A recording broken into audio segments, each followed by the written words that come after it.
Packed Justice starts now. Hello and welcome to Justice. I'm Judge Jeanine Pirro. Thanks for being with us tonight. My two-part Justice Primetime exclusive interview with White House Press Secretary Sean Spicer is on deck. But first, my opening statement. So, 46 United States attorneys have been asked by the newly elected President of the United States to tender their resignations. So what? That's what I said. So what? But to hear it from the left, you would think this is just another affront to democracy and our way of life by the Trump administration. In fact, I'm surprised they didn't throw in the Russians. Let me give it to you straight. This is a non-story. It is not unusual for any new administration to seek the dismissal of political appointees, especially when a new party comes in. United States attorneys are political appointees who serve at the pleasure of the president. In 1993, Bill Clinton's administration sought the resignation of all sitting United States attorneys appointed by Republican President George Bush in one fell swoop. The Obama administration also replaced all United States attorneys but one from the Bush 43 administration. Now, for those of you who might be new to politics, a quote from President Barack Obama. Elections have consequences. Or you might be more familiar with the old adage, to the victor belong the spoils. But why go quietly and with dignity when you can create chaos?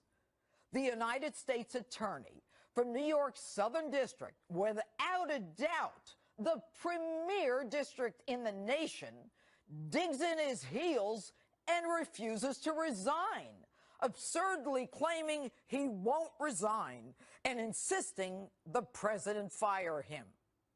Say what? Do you really think you have a claim to this office? Take a listen to Preet on November 30th when he rushed to the cameras at Trump Tower. The president-elect asked, presumably because he's a New Yorker and is aware of the great work that our office has done over the past 7 years, asked to meet with me to discuss whether or not I'd be prepared to stay on as the United States Attorney, to do the work as we have done it, independently, without fear or favor for the last 7 years. We had a good meeting. I said I would absolutely consider staying on. Folks, what are the operative words? The president asked if he'd be prepared to stay on, not please stay on. And his response was he would consider it. Now, he then goes on to say he was asked to stay on and he agreed, but we really don't know what was said. That's his version, not the Trump team's. And now, when 47 have already automatically stepped aside because they know the protocol, the remaining 46 are asked to tender their resignations. Bharara comes out, refuses to resign, and can't believe that this would apply to him, and says Donald Trump will have to fire him, as if he's got a hold on that office.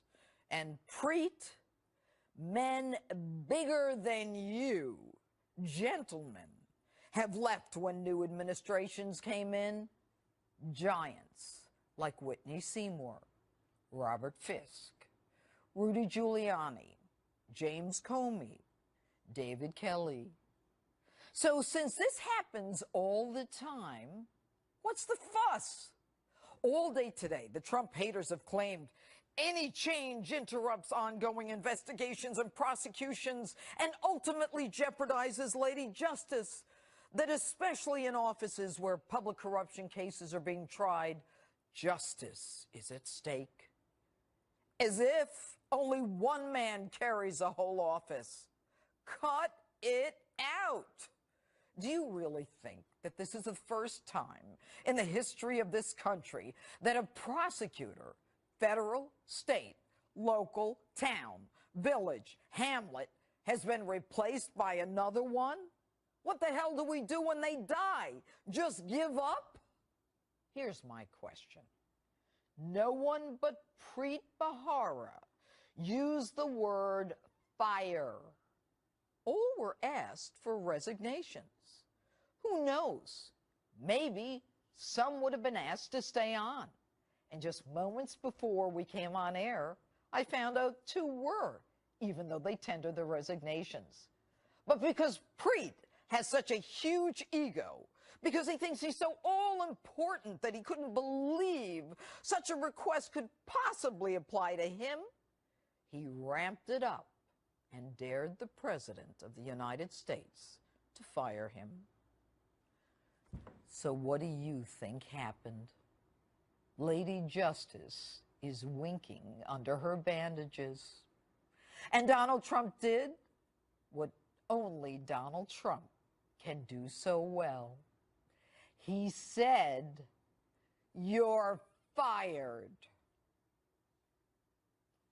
And that's my opening statement. Tell me what you think on my Facebook page or Twitter. Hashtag Judge Jeanine. And joining me now is constitutional law professor at George Washington University, Jonathan Turley. All right, Jonathan Turley, you are a giant among constitutional lawyers. We're thrilled to have you on, Jonathan. Thank you. Am I wrong? About my being a giant among constitutional lawyers? Absolutely not. You're correct on that, and I can't amplify that enough. No, the point is a very, very good one. I still am not sure what point was being made by the U.S. Attorney. He seems to be a rebel without a cause on this. He does serve at the pleasure of the President. This has happened before. It's not strange. And the great irony is that presidents will often ask for global resignations and decide not to accept some, which, of course, he decided in 2 cases to do precisely that. It might have been 3 cases, except the way that this was handled. But it's perfectly bizarre to me for people to lionize this act. I considered it deeply unprofessional. I mean, he is a high-ranking political appointee. He serves at the pleasure of the President. Many U.S. attorneys will put forward the resignation as a matter of course. But when you're asked by the Attorney General to put in your letter, you do so because you're a professional. And I'm not too sure what he was trying to achieve. I still don't know what the point is, quite frankly. I don't know why you would want the President to fire you. Well, you know what? It's almost like Sally Yates. You know, they have to make themselves some kind of a hero to the left. But what is amazing is that my understanding is that Dana Bente had called every one of the remaining 47. 46 had already tendered their resignation. And they were called and they were told, look, you're going to get an email or a letter. And, you know, they got that courtesy ahead of time. And he went ballistic. He said, this can't possibly apply to me. But let's assume that he was right and he felt that he had been offered the job.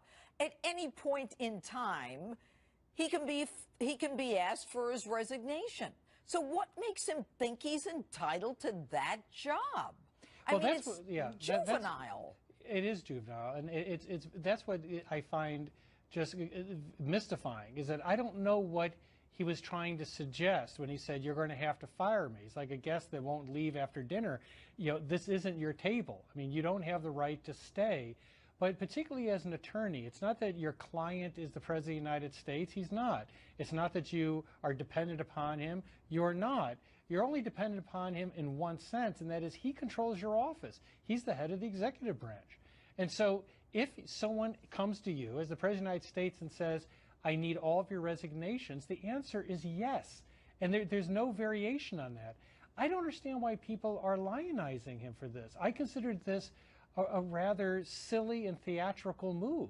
Well, you know, I also think, by the way, it's a shame because he has an impressive record, and I think he tarnished both his legacy and his office. You know, it's interesting that you know, I've been listening to people on the left all day long and saying he's got such a great record, he's such a great prosecutor, but I don't know any United States attorney in the Southern District, as I said, the premier district in the nation, who hasn't been a phenomenal prosecutor. I mean, all of these These men and one woman, as I recall, are the best of the best. And it's not as though they can't find somebody else who's terrific. But to those out there who think that one person carries the whole office, I mean, in fact, I mean, I ran an office. My chief assistant probably knew more about cases than I did.